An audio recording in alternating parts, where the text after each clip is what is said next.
दोस्तों नमस्कार। मैं अभिषेक उपाध्याय आप सभी का गुरुजी विजन आईएएस पर बहुत ही हार्दिक स्वागत और धन्यवाद करता हूं।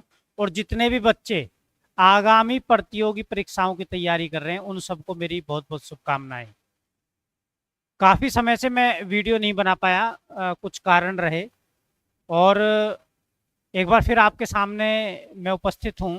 और थंबनेल आपने देख ही लिया होगा कि आधुनिक भारत की जो शुरुआत है वो कब से मानी जाती है? जब भारत में यूरोपीय कंपनियों का आगमन शुरू हुआ, तभी से ही आधुनिक भारत जो है वो शुरू माना जाता है। और आधुनिक भारत से बहुत सारे क्वेश्चन जो हैं वो पूछे जाते हैं।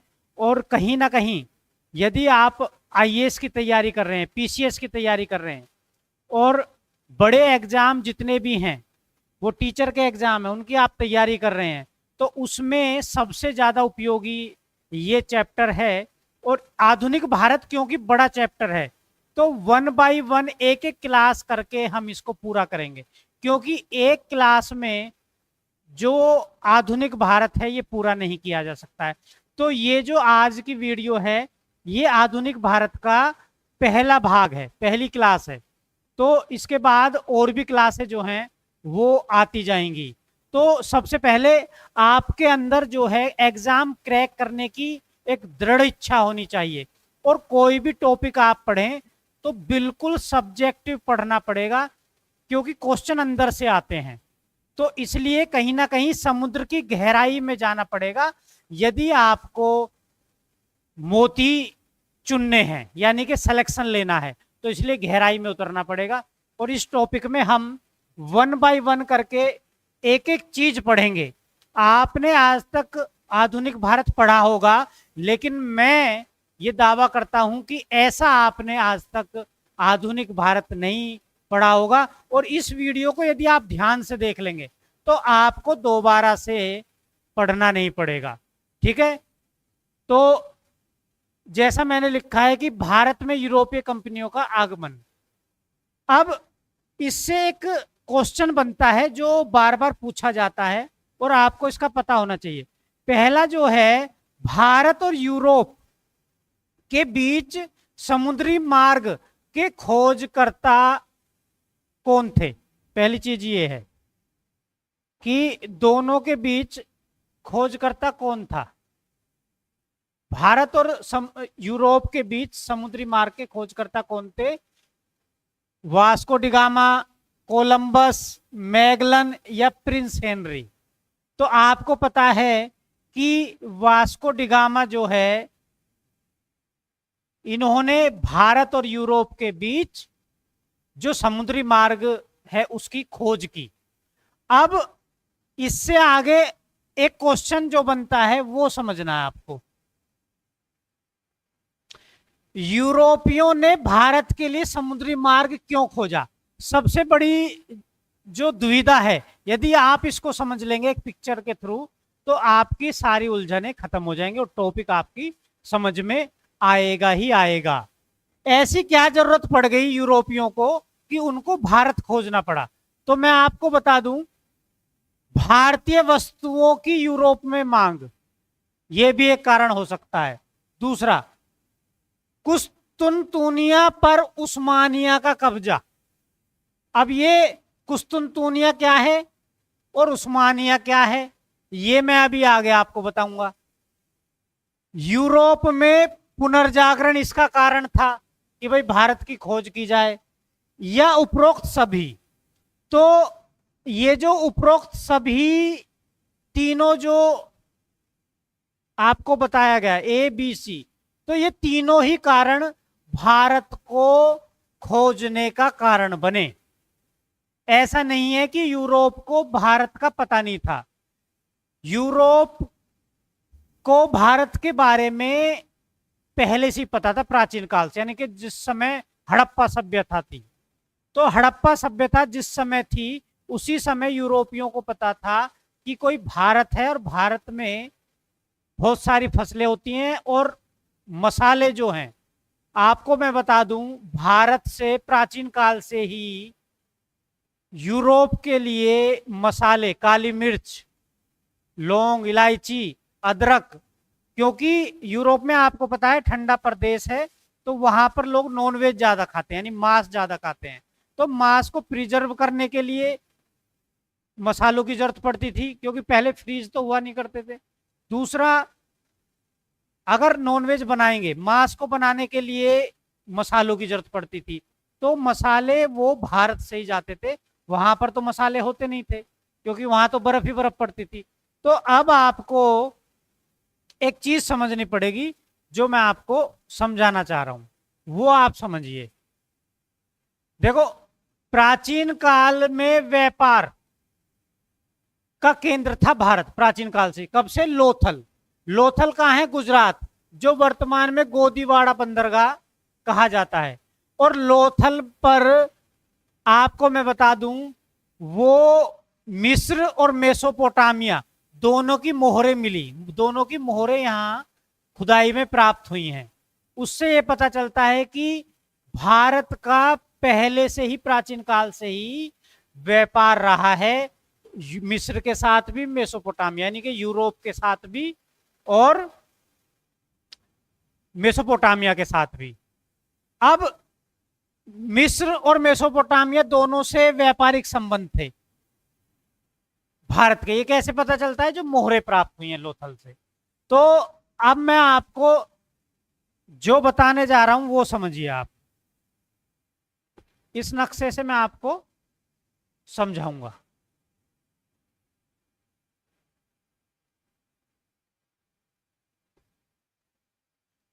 अब आप ये समझिए कि ये जो भारत है, भारत से आगे क्या है? यहां पर पाकिस्तान। अब आपको पता है पाकिस्तान तो भारत का ही हिस्सा था। इससे आगे आता है अफगानिस्तान, अफगानिस्तान के बाद इराक, और इराक के बाद आता है तुर्की। ठीक है जी, तुर्की। और ये क्या है? अरब। अब अरब से तो व्यापारिक जो संबंध हैं वो समुद्र से भी थे, लेकिन यूरोप माल कैसे पहुंचता था वो समझिए आप। भारत से, क्योंकि पाकिस्तान तो इसी का हिस्सा था, भारत से अफगानिस्तान, इराक और तुर्की होते हुए, और यहां पर ये यूरोप शुरू हो जाता है। यहां पर यूरोप में ये मसाले जाते थे, ये व्यापारिक मार्ग था। लेकिन आने वाले समय में क्या हुआ कि तुर्की का जो है वो कहीं ना कहीं यूरोप के एक हिस्से पे यहां पे कब्जा हो गया, जिस वजह से जो व्यापार में, आवाजाही में टैक्स ये लोग ज्यादा लेने लगे। उस वजह से ये जो व्यापारिक रास्ता है जमीनी, ये कहीं ना कहीं अवॉइड हो गया, यानी कि व्यापारियों को फायदा नहीं हुआ, और भौगोलिक समस्याएं भी थी, तो व्यापारियों ने जाना आना बंद कर दिया। तो फिर यूरोप में क्या हुआ? यूरोप में मसाले नहीं पहुंच पाए, तो यूरोपियों को जरूरत पड़ी किसकी? कि भाई समुद्री मार्ग जो है वो खोजा जाए और वो भारत तक पहुंचा जाए। ठीक है, इतना आप समझिए। अब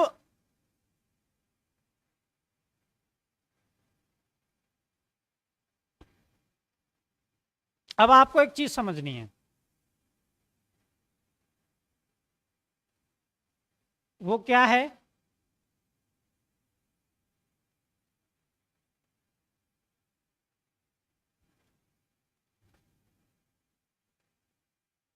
अब क्योंकि व्यापारिक संबंध तो पुराना था, ठीक है, तो ऐसा नहीं है कि भारत यूरोपियों के लिए नया था, केवल रास्ता बंद हो गया।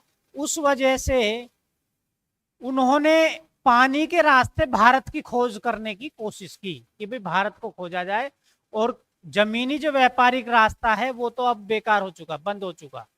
तो कहीं ना कहीं समुद्र के रास्ते भारत तक पहुंचा जाए, और पानी के जहाजों के द्वारा जो मसाले हैं वो यूरोप तक पहुंचाए जाएं। ठीक है जी। अब इस नक्शे से आप समझिए, प्राचीन काल से ही व्यापारिक केंद्र रहा भारत।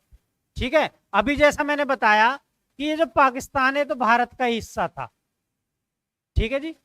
अब जो व्यापारिक रास्ता था वो कैसे था, भारत से ये पाकिस्तान, अफगानिस्तान, इराक, तुर्की। अब तुर्की के बाद ये एक बीच में क्या है, ये जल संधि है, बीच में क्या है, जल संधि है, ये पानी है, यानी कि यहां तक व्यापारी जाते थे तुर्की तक, और तुर्की से फिर नाव वगैरह से इस जल संधि को पार करके फिर यहां यूरोप पहुंचते थे। अब ये जो जल संधि है, एग्जामिनर इसको पूछ लेता है बार बार, इधर तो काला सागर है और ये जो जल संधि है इसको बोलते हैं बासपोस जल संधि। क्या बोलते हैं इसको, बासपोस जल संधि, मैंने इधर लिख दिया है। तो ये जो जल संधि है इसको बासपोस जल संधि बोलते हैं। तो व्यापारी क्या करते थे, अफगानिस्तान, इराक, तुर्की पहुंच के और इस जल संधि को पानी जो था इसको पार करके नाव वगैरह से, और यहां यूरोप जो है, यूरोप में फिर मसाले पहुंचते थे। तो ये आप ध्यान रखना, ये पूछ लेता है कि भाई ये कौन सी जल संधि है, तो बासपोस। अब मैं आपको बता दूं, यहां पर एक नए देश का निर्माण होगा, यानी कि इस एरिया पे तुर्की का अधिकार हो गया। अब तुर्की का अधिकार होने के बाद क्या हुआ, जो व्यापारी इधर से व्यापार कर रहे थे, तो तुर्की ने यहां पे क्या किया, डबल टैक्स लगा दिया, यानी कि कर ज्यादा लगा दिया, जिसकी वजह से ये जो व्यापारिक मार्ग था ये बंद हो गया। अब इसलिए बंद होने के बाद जो यूरोपीय हैं इनको मसाले जाने बंद हो गए। अब मसाले जाने बंद हो गए तो इन्होंने कहीं ना कहीं क्या किया कि समुद्री मार्ग से भारत को खोजने की कोशिश की। अब इस कोशिश में मैं इसका पूरा मैं बताऊंगा, ये यूरोप है, यूरोप में आपको पता है ये पहले रोमन साम्राज्य था पूरा। क्या था, रोमन साम्राज्य, आपने सुना होगा रोमन साम्राज्य। अब इस रोमन साम्राज्य का आगे चल के क्या होता है, विभाजन हुआ दो भागों में, ठीक है, एक पश्चिमी रोमन और एक पूर्वी रोमन। और उस विभाजन के बाद तुर्की का जो एरिया है ये बढ़ा, इन्होंने इधर आक्रमण किया और इस पे कब्जा कर लिया, ठीक है। आगे चलकर इस रोमन साम्राज्य में से इटली बना, इटली के ऊपर पुर्तगाल था और स्पेन था। ये मरमरा सागर है यहाँ पे और भूमध्य सागर है, ठीक है। अब आगे समझिए आप थोड़ा सा, ये मेन घटना 1453 की है, इसको समझना आप। एग्जामिनर जो है विश्व इतिहास में पूछ लेता है 1453 की घटना क्या हुई। ये जो रोमन साम्राज्य था, क्या था, रोमन साम्राज्य, ये दो भागों में डिवाइड हो गया, बट गया, एक पश्चिमी रोम और एक पूर्वी रोम। ये जो पश्चिमी रोम था इसकी राजधानी बनी रोम, जो कि वर्तमान में इटली की राजधानी है। इतना पॉइंट क्लियर।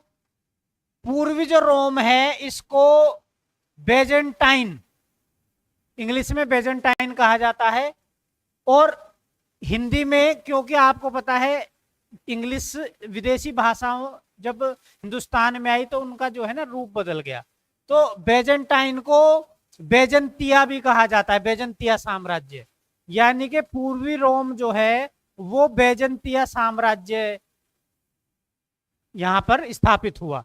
और बेजंतिया साम्राज्य की जो राजधानी थी वो थी कुस्तुनतुनिया। अब ये जो मैंने ये जो एरिया बताया ये था ये वाला कुस्तुनतुनिया, कुस्तुनतुनिया, तो ये कुस्तुनतुनिया था। अब इस कुस्तुनतुनिया पर क्या हुआ, तुर्कियों का कब्जा हो गया और एक नया राज्य उस्मानिया बना, एक नया साम्राज्य। ये पूछ लेता है, ध्यान रखना, ये क्या बना, उस्मानिया, ये जो एरिया है। और जैसे ही उस्मानिया बना तो ये जो व्यापारिक रास्ता था इस पर टैक्स लग गया। अब मैं आपको बता दूं, यूरोप का थोड़ा सा हिस्सा तुर्की जो है उनके कब्जे में है, वो यही एरिया है जो कि उस्मानिया, आज के समय में इसको इस्तांबुल कहते हैं। इस्तांबुल लोग घूमने जाते हैं ना, वो यही इस्तांबुल है। यानी कि ये पहले क्या था, ये पहले था कुस्तुनतुनिया। कुस्तुनतुनिया के बाद इसको उस्मानिया कहा जाने लगा, और उस्मानिया के बाद ये बना इस्तांबुल। जो आज आप घूमने जाते हैं ना बहुत लोग इस्तांबुल, ये वही इस्तांबुल है। ठीक है। अब ये जो व्यापारिक मार्ग था ये कहीं ना टैक्स की वजह से ये बंद हो गया, इसलिए यूरोपियों को मसाले चाहिए, तो मसाले के लिए फिर भारत की खोज हुई। ठीक है। अब मैं आपको बता दूं कि भारत की खोज के लिए क्या हुआ, ये पॉइंट आप समझ लीजिए, राइट, आप लिखना चाहे लिख सकें। मेन जो घटना थी 1453, इससे कहीं ना कहीं कहानी जो है वो बनती है। अब एक चीज और मैं बता दूं आपको, जब तुर्की का यहां पर यानी उस्मानिया साम्राज्य का कब्जा हो गया, तो ये ना धार्मिक केंद्र था। यहाँ ये जो स्थान था ये धार्मिक केंद्र था, यानी कि आप कह सकते हो जो संस्कृत है उसके भी यहां पर पुराने जो प्राचीन वे आप कह सकते हो जो धार्मिक पुस्तकें थी, धार्मिक पुस्तकें और विद्वान लोग यहाँ रहा करते थे। जैसे इनका कब्जा हुआ तो ये यूरोप की तरफ बढ़ गए, यानी कि पीछे हट गए जो विद्वान थे, और जो धार्मिक पुस्तकें थी और उनको लेकर ये पहुंचे रोम, यानी कि इटली। अब क्योंकि नजदीक था इटली, तो इटली पहुंचे। तो इटली जो है वो कहीं ना कहीं विद्वानों का केंद्र बना, और दोबारा से लोगों ने उस धार्मिक पुस्तकों को पढ़ा, और उसके बाद ही पुनर्जागरण जो है वो माना जाता है पुनर्जागरण काल। तो पुनर्जागरण काल जब हुआ तो पुनर्जागरण के बाद ही ये माना जाता है कि वैज्ञानिक सोच जो है वो यूरोपियनों के अंदर आई, यानी खोज की सोच है वो आई, और उसके बाद इन्होंने विज्ञान में तो तरक्की की, साथ में इन्होंने खोजें बहुत की, जैसे भारत की खोज ये आगे चलकर करेंगे। ठीक है, आगे बढ़ते हैं। अब 1453 में तुर्की से नया साम्राज्य का उदय हुआ, उस्मानिया, जो मैंने आपको बताया। अब उस्मानिया और कुस्तुनतुनिया के बीच क्या हुआ, युद्ध हुआ 1453 में। तो जीत गया उस्मानिया और हार गया कुस्तुनतुनिया, हारा, जो मैंने अभी आपको बताया। और वर्तमान में इसको इस्तांबुल कहा जाता है। ठीक है, आगे बढ़ें। अब इससे आगे जो है आप इसको नोट्स बना लीजिए और लिख लीजिए। इससे आगे बढ़ते हैं। अब पहला समय कैसे था ये समझना पड़ेगा आपको। पहला समय कैसा था वो आप समझिए।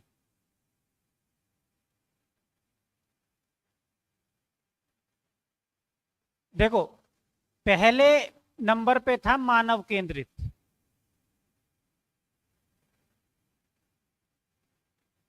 यानी कि मनुष्य पर केंद्र रहता था, जो भी करेगा मनुष्य करेगा और उसका काम का क्रेडिट भी मनुष्य को मिलेगा। लेकिन उसके बाद क्या हुआ, फिर हो गया ईश्वर केंद्रित, यानी कि काम तो मनुष्य करता था लेकिन उसका क्रेडिट भगवान को दिया जाता था, है ना, कि भाई ये भगवान ने किया है, इसके नसीब में ऐसा था। तो जैसे ही ईश्वर केंद्रित हुआ तो मनुष्य ने काम करना बंद कर दिया, यानी कि अपना दिमाग चलाना बंद कर दिया, क्योंकि उसकी एक सोच बन गई कि तेरे किए हुए कार्य का क्रेडिट तुझे मिलता ही नहीं है, तो जो भी करेगा ईश्वर करेगा। तो कहीं ना कहीं जैसे ही ईश्वर केंद्रित हुआ तो मानव ने काम करना बंद कर दिया। ठीक है जी। अब इसके बाद क्या हुआ, अभी जो मैंने बताया, जब उस्मानिया यानी कुस्तुनतुनिया के ऊपर उस्मानिया का कब्जा हो गया, तो वहां से जो विद्वान थे वो कहाँ गए, पीछे यूरोप में हटे, और इटली और यूरोप में अलग अलग स्थानों पर वो अपनी जान बचाने के लिए जो है पहुंचे। और साथ में जो धर्म ग्रंथ थे उनको ले गए, और उन ग्रंथों से यानी कि प्राचीन जो विज्ञान था, प्राचीन विज्ञान की जो किताबें थी उनको वो ले गए, और उनका दोबारा से क्या हुआ, दोबारा से वो प्रिंट किए गए, दोबारा से उनकी पढ़ाई अध्ययन शुरू हुआ। और उस अध्ययन के शुरू होने से ही क्या हुआ, पुनर्जागरण हुआ यूरोप में। और इस पुनर्जागरण से क्या हुआ, विज्ञान की सोच बनी और खोज।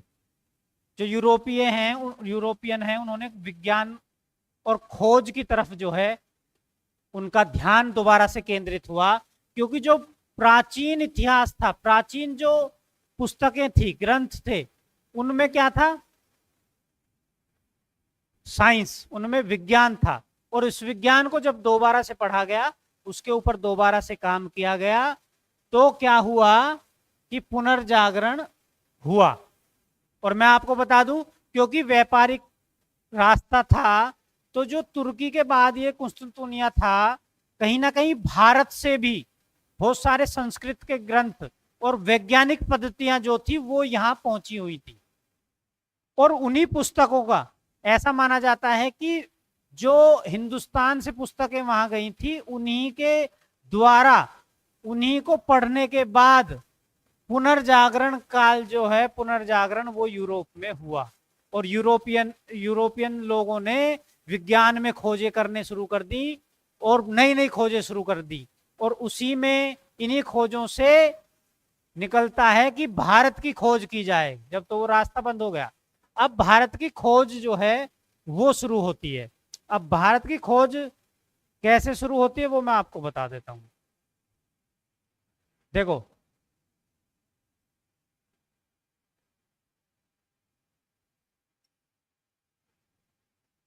हिंदुस्तान,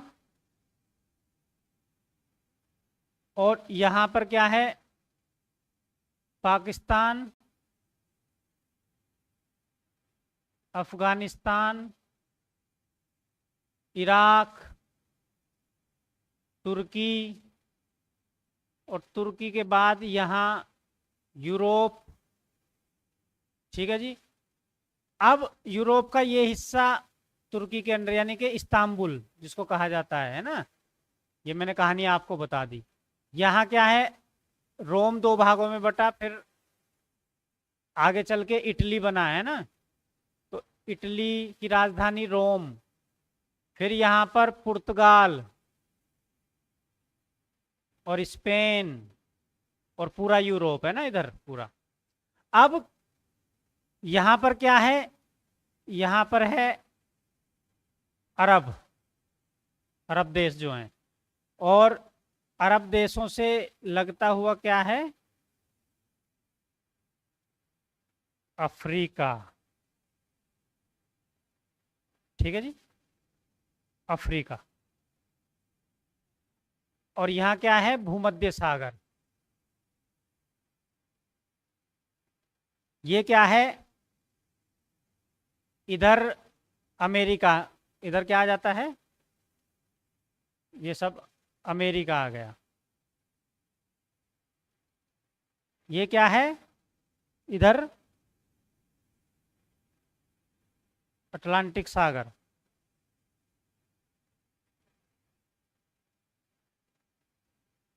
अब इतना पॉइंट आप समझना, इतना पॉइंट जो है मैं समझाऊंगा। अब आपको मैं बता दूं, पुर्तगाली जो है, पुर्तगाल में एक प्रिंस था, प्रिंस हेनरी जिसको कहा जाता है। ठीक है।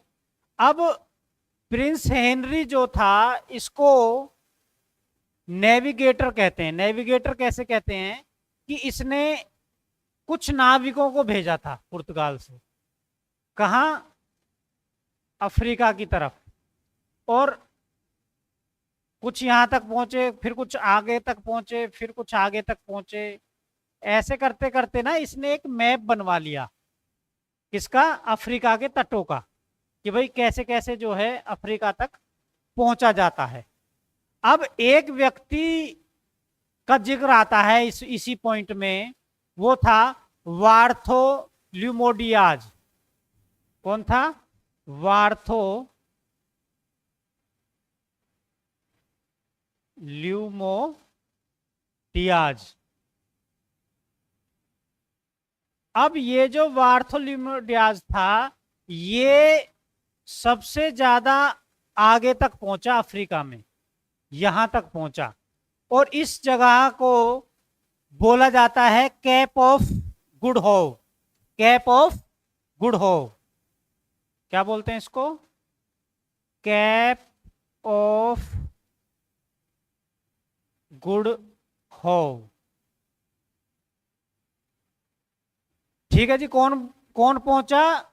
ये पहुंचा वार्थोल्यूमोडियाज, ये पुर्तगाली था, ये कैप ऑफ वुड हॉव तक पहुंचा।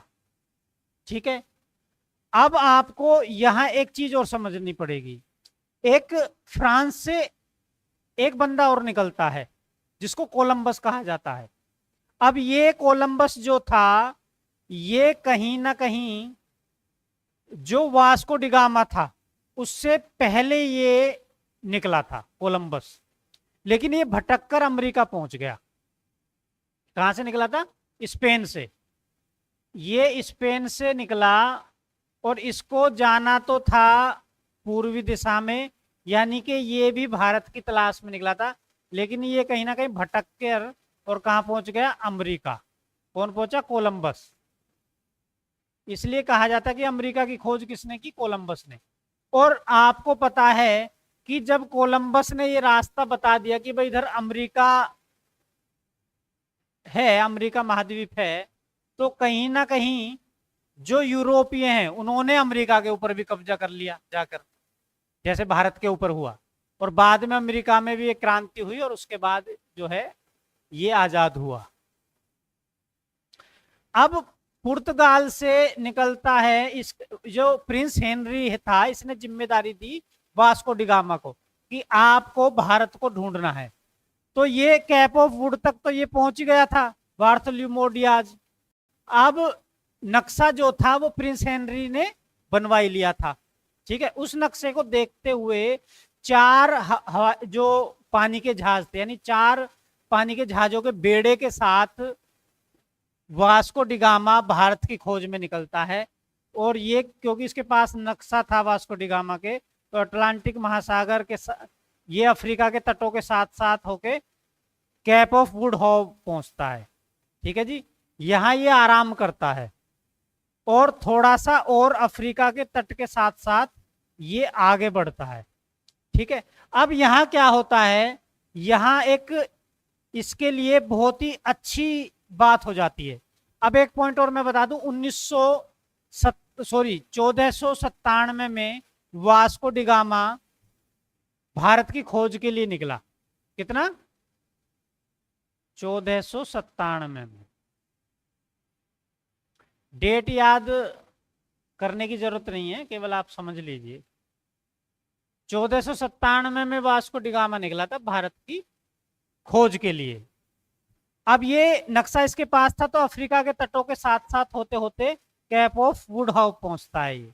अब इसको सबसे बड़ी क्या उपलब्धि हुई यहां पहुंचने के बाद, क्योंकि यहां अरब था, तो अरब जो है इसका पहले से ही, क्योंकि ये रास्ता तो बंद हो गया, तो अरब के लोगों ने भारत के साथ जो समुद्र यानी कि हिंद महासागर में अरब के साथ जो लोग हैं, इन्होंने भारत के साथ समुद्री व्यापार शुरू कर दिया था और इस पूरे के ऊपर अरब के लोगों का अधिकार हो गया था इस जलमार्ग पर। ठीक है। अब 150 आदमी लगभग और सैन्य, इसमें इनके पास असला भी था, ऐसी बात नहीं है, ये पूरी तैयारी के साथ आया कि कहीं युद्ध भी हो सकता है। जो वास्को डिगामा है, तो ये पूरी तैयारी के साथ आया था। तो अब्दुल मनीक एक मुस्लिम अब्दुल मुनीक, इसका जिक्र मिलता है। मुनीक, ये जो अब्दुल मुनीक है, इसकी मुलाकात वास्को डिगामा से अफ्रीका हो जाती है। और क्योंकि अब्दुल मनीक का संबंध अरब से था, तो ये अरब से ऐसे अफ्रीका में जो है ये व्यापार करता था। तो अब्दुल मनीक को पता था कि भारत किधर पड़ेगा, यानी कि हिंदुस्तान किधर पड़ेगा, किस दिशा में पड़ेगा। तो अब्दुल मनीक ने ये बोला कि हजारों मील की दूरी थी, हजारों मीलों दूर इस दिशा में आपको भारत मिल जाएगा। और यदि आप कोई चीज खोजने निकले और आपको कोई ये बता दे कि वो वस्तु उधर मिलेगी, तो कहीं ना कहीं मनोबल बढ़ जाता है और इच्छा जो है वो जाग जाती है। जैसे यदि आपको पढ़ाई का अच्छा तरीका बता दिया जाए, अच्छा मार्ग बता दिया जाए, तो आपका मनोबल भी बढ़ जाएगा। तो ये चीज जो मैं बता रहा हूं आपको, पिक्चर से आप समझ रहे होंगे। तो अब्दुल मुनीक जो था ये वास्को डिगामा को मिल जाता है और इसने बोला कि इस दिशा में भारत है। तो अब्दुल मुनीक को लेकर ये वास्को डिगामा आता है और इस दिशा में पहुंच के यहां पहुंचता है। ये जगह थी केरल, जिसको कालीकट बोला जाता है। क्या बोला जाता है? कालीकट। कालीकट पहुंचता है, ठीक है। अब इस तट को मैं बता दूं, पूछ लेता है, ये जो तट है ये मालाबार का तट बोला जाता है। क्या है? मालाबार तट। तो मालाबार तट पर वास्को डिगामा पहुंचता है और इधर वाला जो तट है इसको कोरोमंडल बोलते हैं। क्या बोलते हैं? कोरोमंडल तट, जो तमिलनाडु, इधर तमिलनाडु है, तमिलनाडु से लगता हुआ। तो मालाबार तट पर ये पहुंचता है, जो वर्तमान में केरल है। उस समय इसको कालीकट के नाम से जाना जाता था। और यहां पर मैं आपको बता दूं 1498 में पहुंचता है। कब पहुंचता है? 1498 में कालीकट पहुंचता है।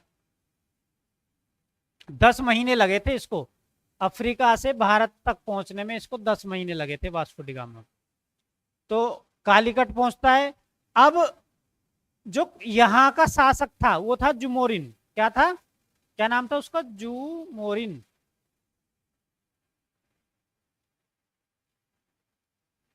ये जो जुमोरिन था, इसने वास्को डिगामा का स्वागत किया और जोरदार स्वागत किया कि भाई आपको यूरोपियन राजाओं ने व्यापार के लिए भेजा है। तो ये यहां पर करीब करीब 3 महीने तक वास्को डिगामा रहा और इसने यहां से बहुत सारे मसाले, जड़ी बूटी वो खरीदी और 4 इसके पास समुद्री जहाज थे, उनके ऊपर माल इसने जो है वो लादा। और 3 महीने के बाद ये वापसी उसी रास्ते से होते हुए पुर्तगाल पहुंचता है। और ऐसा जो है बताया जाता है कि इसने 60 गुना मुनाफा वास्को डिगामा ने उस माल को बेचकर कमाया। अब आप सोच सकते हो कि यहां से कितना सस्ता ले जाकर वास्को डिगामा ने वहां बेचा। यानी कि ऐसा बोला जाता है कि ये उस समय यहां से माल ले जाकर माला माल हो गया, यानी कि करोड़पति अरबपति ये बन गया। तो आप देख लो जुमोरिन का जो स्वागत था वो कितना भारत को आने वाले भविष्य में बहुत ही संघर्षशील पड़ेगा। जब वास्को डिगामा वापस गया तो इसने तो यहां का बताया कि भाई बहुत संपन्न है। और इसके बाद क्या होता है, वास्को डिगामा के बाद ये 1498 में यहां पहुंचा और 1499 में वापसी जो है ये पुर्तगाल पहुंच गया। अब 1500 में एक व्यक्ति और आता है। 1500 ईस्वी में कौन आया? इसका नाम था पेट्रो अल्ब्रेज।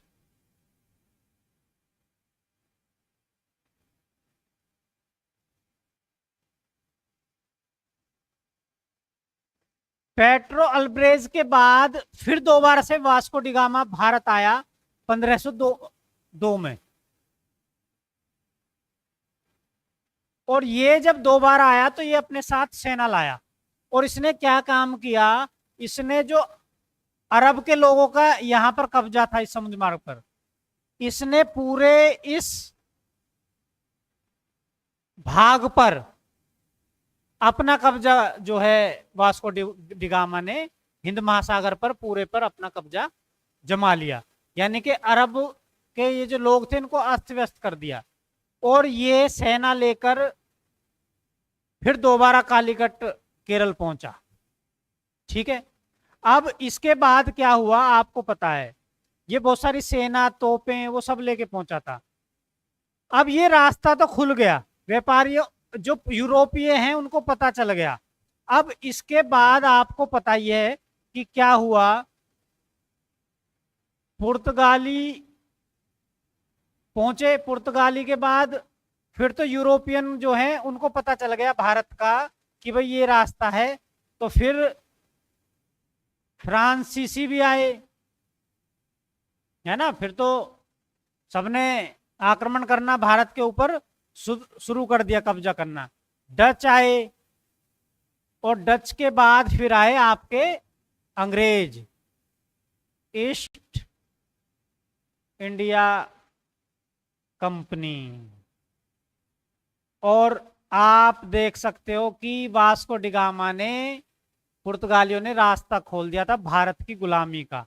ईस्ट इंडिया कंपनी भी व्यापार करने आई, और उसके बाद व्यापार के साथ साथ इन्होंने हिंदुस्तान के ऊपर व्यापारिक कब्जा तो किया ही, उसके बाद राजनीतिक कब्जा भी इन्होंने किया, और अंग्रेजों का जो है भारत गुलाम हो गया।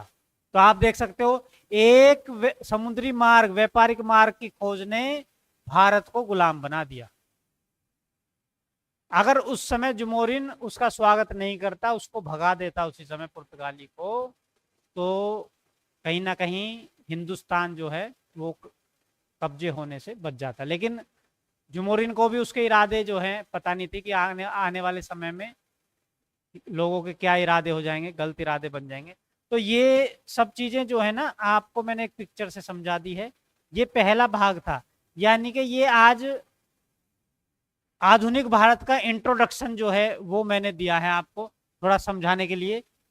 ये क्लास कैसी आपको लगी ये जरूर बताना कमेंट करके, क्योंकि आपके लिए बहुत मेहनत की जाती है। तो ये जरूर बताना कि आपको क्लास कैसी लगी। एक पिक्चर के रूप में मैंने आपको बताने की कोशिश की। ये पूरा समुद्री मार्ग था, हिंदुस्तान यहाँ पाकिस्तान तक था, और ऐसे जाके पूरा ये तुर्की, अफगानिस्तान, इराक, तुर्की, और ये जो वो संधि की बात कर रहे हैं हम, ये वो संधि है। ये काला सागर, ये मरमरा सागर, और ये भूमध्य सागर, ठीक है जी, और ये अटलांटिक सागर, और ये इंडियन ओशियन है, हिंद महासागर। आप देख रहे पुर्तगाल ये रहा, स्पेन ये रहा, ठीक है, यहीं पे इटली है। अब ये पुर्तगाली यहां से ऐसे ये आए, और यहां से सीधा ये ऐसे भारत पहुंचे, ठीक है। वास्को डिगामा का ये है रूट, ये भटक गया था, फिर इससे ऐसे आया, फिर ये पहुंचा, और यहां इसको जमोरिन, जो मैंने आपको बताया ना वो मुस्लिम व्यापारी, वो इसको यहां मिले थे, ठीक है। और उस व्यापारी के यानी पथ प्रदर्शक अब्दुल मुनीक यहाँ मिला था, और यहाँ से उसने दिशा बता दी कि भारत इधर है, तो वास्को डिगामा इधर ऐसे पहुंचा। और वापसी का रूट जो था वो भी वास्को डिगामा का ये था, यानी कि वो अफ्रीका के किनारे किनारे किनारे किनारे और ऐसे पुर्तगाल वापसी पहुंचा। ये पूरा जो है मैंने आपको बता दिया है। एक बार दोबारा से मैं आपके सामने ये मैंने कर दिया, आप लिखना चाहो तो लिख सकते हो, नोट्स बनाना चाहो भारत में यूरोपियन कंपनियों का आगमन। भारत और यूरोप के समुद्री मार्ग के खोजकर्ता कौन थे? वास्को डी गामा थे। ठीक है, कोलंबस भी निकला था, ये स्पेन से निकला था, लेकिन ये भारत की खोज की बजाय भटक गया और ये अमेरिका पहुंच गया। इसने अमेरिका की खोज की, कोलंबस ने। और प्रिंस हेनरी जो था, ये प्रिंस था, राजा था कहाँ का? पुर्तगाल का। ठीक है, इसको नेविगेटर कहा जाता है। क्यों क्यों कहा जाता है नेविगेटर? ये क्वेश्चन पूछ लेता है।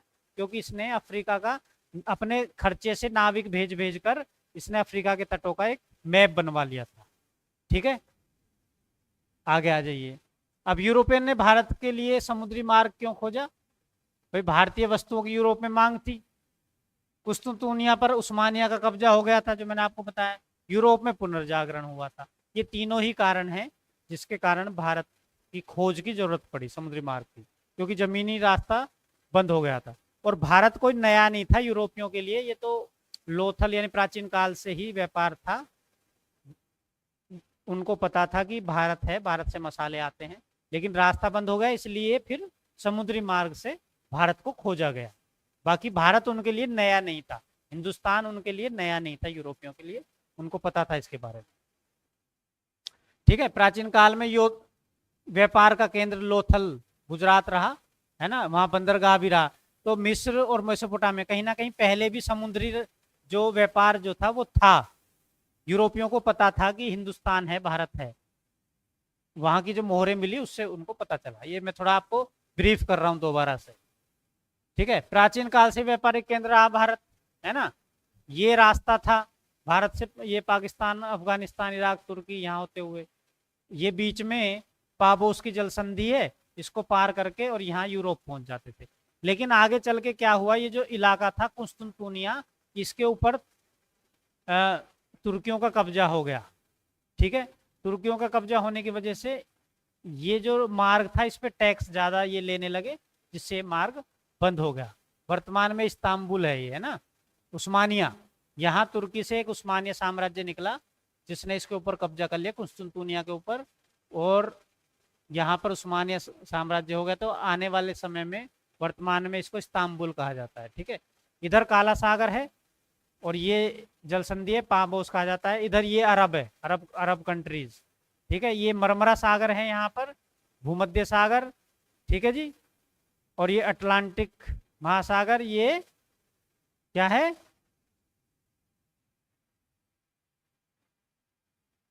ये हिंद महासागर। और पुर्तगाल से ऐसे होते हुए और अफ्रीका, अफ्रीका से कालीकट, भारत जो है वास्को डी गामा पहुंचा था। ठीक है, आगे